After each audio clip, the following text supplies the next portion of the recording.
वो जुर्म की दुनिया का साहिब था। वो साहिब जिसका अरमान सिवान के लिए फरमान था। उसकी धमक के आगे सियासत ने भी घुटने टेक दिए। पुलिस से लेकर बिहार की सरकार तक उसके आगे नतमस्तक हो गई। उसने जो चाहा वो किया, उसने जो मांगा वो मिला। यही वजह है कि गोलियों की वो गूंज आज भी सुनाई देती है। दहशत का वो खौफनाक मंजर आज भी जहन में जिंदा है कि बिहार में दहशत की सियासत का नया अंदाज था। अपराध और सियासत के कॉकटेल ने शहाबुद्दीन को गैंगस्टर बना दिया। साथियों, सत्ता में बैठे हुए अपराधियों के खिलाफ अब बिगुल फूंकने का समय आ चुका है। लाल सलाम, लाल सलाम, लाल सलाम, लाल।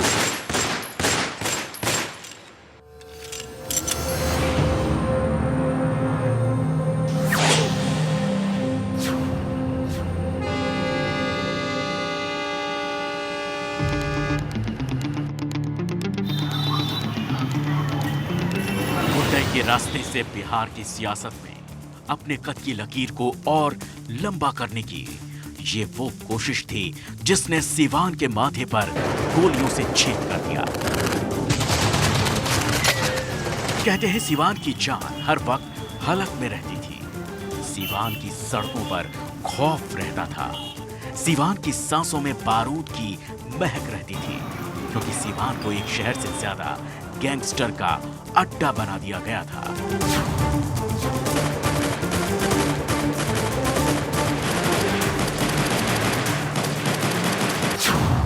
एक वक्त था जब सिवान में सांस लेने के लिए साहिब से इजाजत लेनी पड़ती थी। तेरे बाप ने 2.5 लाख रुपए देने को कहा था, रंगदारी के लिए पैसे निकाल। मुझे नहीं पसंद। सिवान में पत्ता भी हिलने से पहले साहिब से इजाजत मांगता था, क्योंकि मोहम्मद शहाबुद्दीन ने सिवान को बंदूक की नोक पर बैठा रखा था।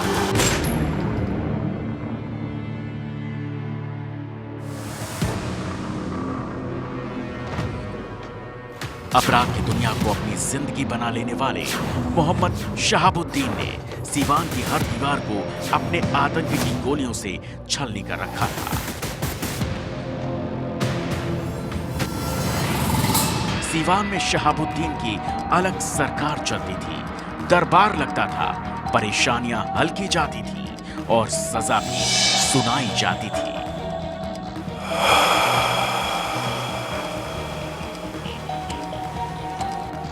साहिब, हमारी बेटी की शादी है, हम पर कर्जा बहुत है, शादी करनी है। ठीक है, काम हो जाएगा। ठीक है साहिब।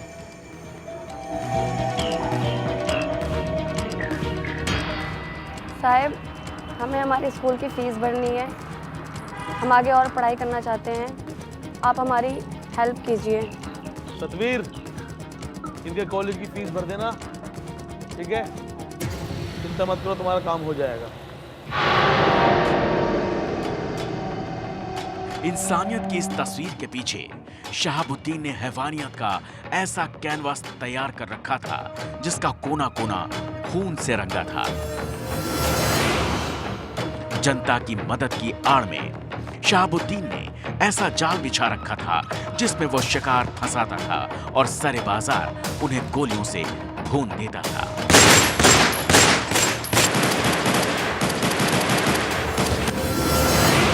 साहेब, उस खान का क्या करना है?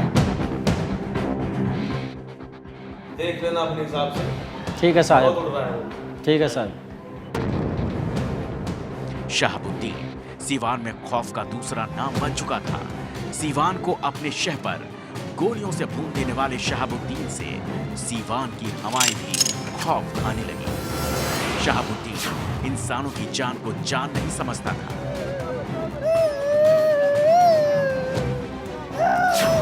कहा जाता है कि शहाबुद्दीन का विरोध मौत को बुलावा देना माना जाता था। लगता है शहाबुद्दीन के हुक्म की तामीर नहीं हो रही है। जिसका ना हो उसका पूरा हिसाब कर देंगे। सिवान में हत्या, रंगदारी, लूट और डकैती आम बात हो चली थी। सिवान के सिर पर शहाबुद्दीन ने लाशों की गठरी लाद दी थी। जो उसे रंगदारी नहीं देता उसे मौत की नींद सुला दी जाती।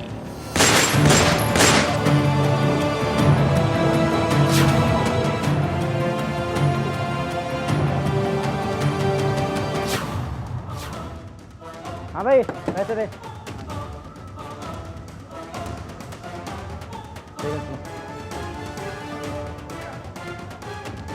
सीवान के लोग जानते थे कि साहेब का हुक्म है रंगदारी देना। साहेब के लोगों को मना करना मतलब मौत को दावत देना। इसीलिए सीवान की गरीब जनता रोटी कम खाती थी, लेकिन शहाबुद्दीन को रंगदारी जरूर देती थी। सीवान के जिस्म पर बनी बरतें शहाबुद्दीन के जुल्म की आज भी कहानी बयां करती है।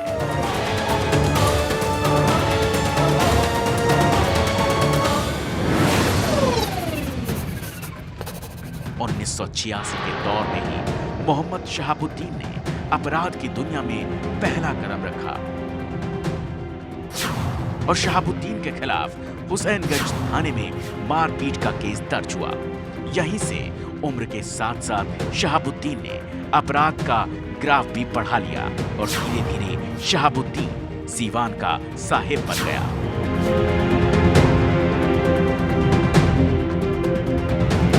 बिहार की सत्ताधीश इस बात को समझ चुके थे। सीवान में जीत का मतलब शहाबुद्दीन है, इसीलिए सियासत ने सत्ता की सीढ़ियां चढ़ने के लिए शहाबुद्दीन का सहारा लिया।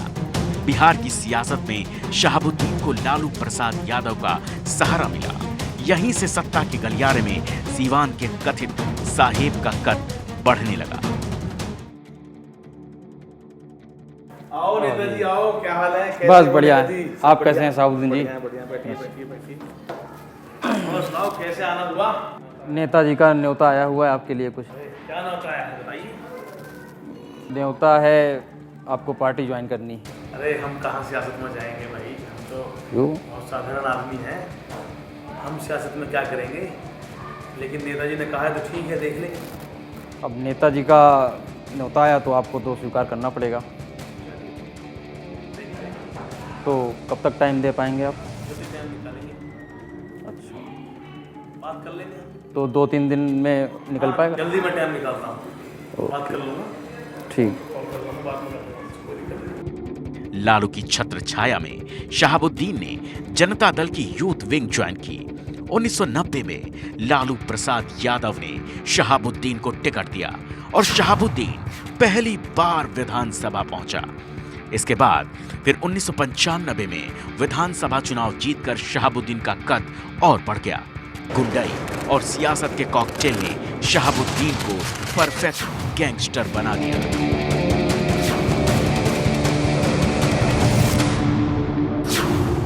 सत्या, पैसा कहाँ है? साहेब अभी कुछ लोगों ने नहीं दिया है। लगता है शहाबुद्दीन के हुक्म की तामील नहीं हो रही है। नहीं साहेब, ऐसा नहीं है, कल हो जाएगा। जिसका ना हो उसका पूरा हिसाब कर देना। शहाबुद्दीन का कद सियासत और गैंगवार दोनों दुनिया में बढ़ता जा रहा था। 1996 में जनता दल के ही टिकट पर शहाबुद्दीन ने लोकसभा के चुनाव में अपनी किस्मत आजमाई और लोकसभा पहुंच गया। लालू प्रसाद यादव की छत्र छाया में शहाबुद्दीन की ताकत और बढ़ती चली गई। लेकिन इसके बाद जो हुआ उसने शहाबुद्दीन को पूरे देश में कुख्यात बना दिया। 31 मार्च 1997 सीवान के जेपी चौराहे के पास जेएनयू के पूर्व छात्र संघ अध्यक्ष चंद्रशेखर भाकपा माले की ओर से जनसभा संबोधित कर रहे थे। इसी बीच हत्यारों ने चंद्रशेखर पर गोलियां बरसानी शुरू कर दी, जिसमें चंद्रशेखर की मौके पर ही मौत हो गई। साथियों, सत्ता में बैठे हुए अपराधियों के खिलाफ अब बिगुल फूंकने का समय आ चुका है। हमारे बिहार में कितनी भ्रष्टाचार हो रहे हैं, हमें अपने बिहार को भ्रष्टाचार मुक्त बनाना है। हमने 2 अप्रैल को आंदोलन करने का निर्णय लिया है। आप लोगों का समर्थन हमारे लिए बहुत जरूरी है। लाल सलाम, लाल सलाम, लाल सलाम, लाल।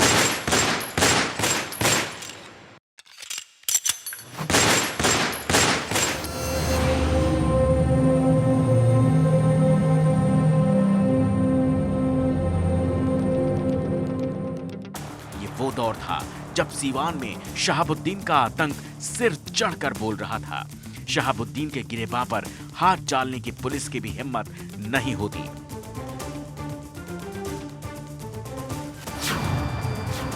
तारीख 15 मार्च 2001, जगह प्रतापपुर। पुलिस राजद के स्थानीय अध्यक्ष मनोज कुमार पप्पू के खिलाफ एक वारंट तामील करने पहुंची तो शहाबुद्दीन ने गिरफ्तारी करने आए अधिकारी संजीव कुमार को थप्पड़ मार दिया।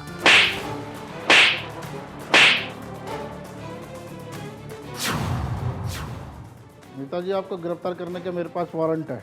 लगता है तुझे पता नहीं है तू कहाँ खड़ा है। पुलिस को डिस्टर्ब ना करो, अपना काम करने दो। लगता है तू ऐसे नहीं मानेगा।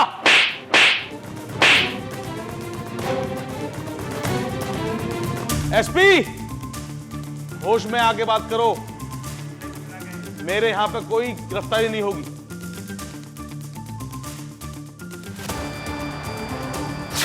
मनोज कुमार और शहाबुद्दीन को पकड़ने के लिए पुलिस ने शहाबुद्दीन के बंगले पर छापा मारने की तैयारी शुरू की। तत्कालीन सीवान एसपी बच्चू सिंह मीणा के नेतृत्व में पुलिस टीम ने शहाबुद्दीन के घर पर छापा मारा। छापा मारने गई पुलिस टीम पर शहाबुद्दीन ने गोलीबारी करवा दी।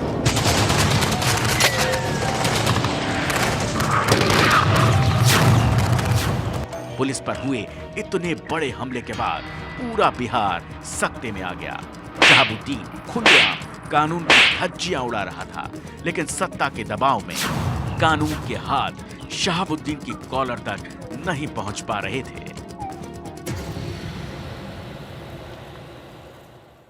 सिवान सिसक रहा था। शहाबुद्दीन की गोलियों पर सरकार भी खामोश थी। मतलब सिवान में जंगल राज था। लेकिन अब ऐसी वारदात होने वाली होती है जो सिवान को ही नहीं बल्कि पूरे देश को झकझोर कर रख देती है और देश में एक बार फिर से शहाबुद्दीन के नाम का कोहराम मच जाता है।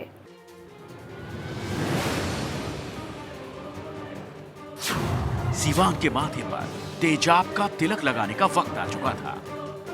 शहाबुद्दीन ने जुल्म की ऐसी दास्तान जिससे सुनकर शैतानों की भी रूह कांप उठी। 2004 का दौर था। सिवान के प्रतिष्ठित व्यापारी चंदा बाबू अपने 3 बेटों के साथ अपने कारोबार को चला रहे थे, लेकिन शहाबुद्दीन ने इस परिवार के माथे पर मौत लिख दी। तेरे बाप ने 2.5 लाख रुपए देने को कहा था, रंगदारी के लिए पैसे निकाल। भाई 2.5 लाख रुपये कहाँ से लाऊंगा? तो पहले लो। मुझे नहीं पता, पैसे निकाल। आदमी को मना करेगा तू? पैसा है नहीं, पता नहीं। 16 अगस्त 2004 पैसे दे। चंदा बाबू के 2 बेटे सतीश राज और गिरीश राज अपनी अलग अलग दुकान पर बैठे शहाबुद्दीन के गुर्गे दोनों से 2.5 लाख रुपए की रंगदारी मांगने पहुंचे। रुपए न मिलने पर शहाबुद्दीन के गुर्गों ने चंदा बाबू के दोनों बेटों सतीश और गिरीश को अगवा कर लिया और इसके बाद जो हुआ उसने पूरे देश को झकझोर कर रख दिया।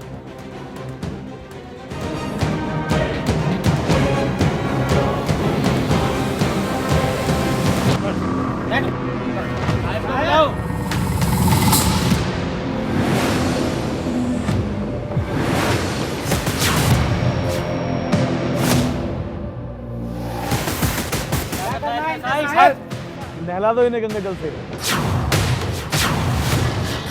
नहला दो गंगा जल से, इन्हें नहला दो।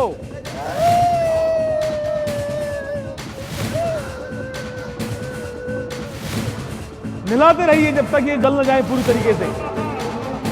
और डालिए गंगा जल, और डालो गंगा जल इनके ऊपर, और गंगा जल डालो इनके ऊपर,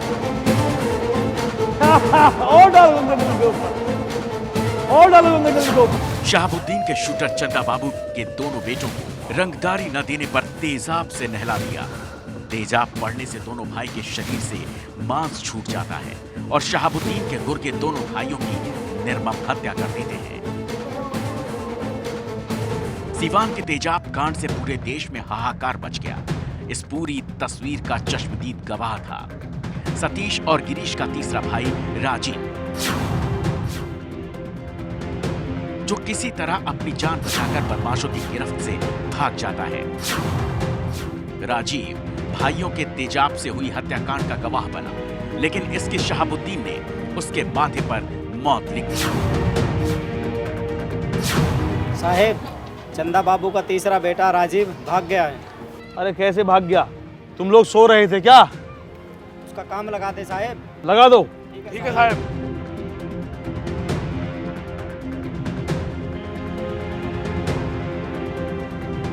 शहाबुद्दीन के शूटर चंदा बाबू के तीसरे बेटे की हत्या की साजिश रचने लगते हैं और राजीव की शादी के 18 दिन बाद ही शहाबुद्दीन के शूटर सीवान के डीएवी मोड़ पर गोली मारकर उसकी हत्या कर देते हैं, जिसके बाद से पूरे शहर में हड़कंप मच गया।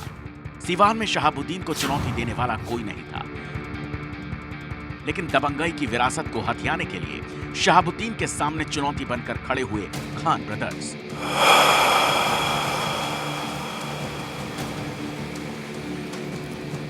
तो 2005 के विधानसभा के चुनाव में खान ब्रदर्स के पिता मोहम्मद कमरुल हक रघुनाथपुर सीट से चुनाव लड़ रहे थे, लेकिन शहाबुद्दीन को यह पसंद नहीं था कि मोहम्मद कमरुल चुनाव लड़े, क्योंकि इस सीट से शहाबुद्दीन के करीबी विक्रम कुंवर आरजेडी के टिकट पर मैदान में थे। उसी दौरान कमरुल हक को किडनैप कर लिया गया। इसका आरोप भी शहाबुद्दीन पर लगा।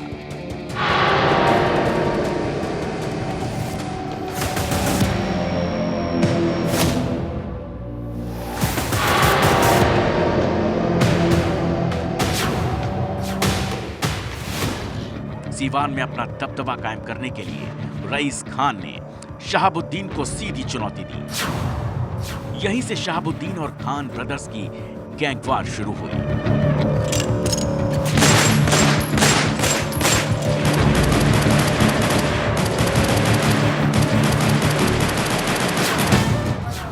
वालेकुम सलाम।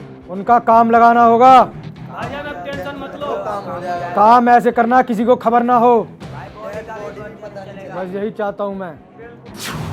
आरोप है कि कुछ महीने पहले सीवान के विशाल सिंह, अंशु सिंह और प्रमेंद्र यादव की हत्या कर रईस खान और उसके भाई अयूब खान ने लाश को गायब कर दिया। पुलिस की जांच में बात सामने आई कि बड़े खान ने इन तीनों के लाश के टुकड़े टुकड़े कर नदी के घाट पर दफना दिया था।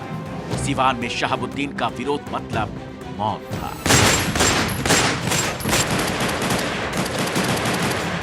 सीवान से शहाबुद्दीन की खबरें जो निकालता पत्रकार, वो मौत के घाट उतारा जाता। 13 मई 2016 में पत्रकार राजदेव रंजन के साथ यही हुआ। साहब का आदेश है, पत्रकार का काम लगाना है। काम हो जाएगा। नाम क्या है उसका? राजदेव रंजन। राजदेव रंजन। राजदेव रंजन। आज ही हो जाएगा। कहा जाता है कि जेल में बंद शहाबुद्दीन से बिहार सरकार के मंत्री अब्दुल गफूर मुलाकात करने आए। राजदेव रंजन पर जेल के भीतर मुलाकात की तस्वीरें वायरल करने का आरोप लगा, जिससे नाराज शहाबुद्दीन इतने ज्यादा गुस्से में आ गया कि उसने पत्रकार राजदेव रंजन की हत्या करवा दी।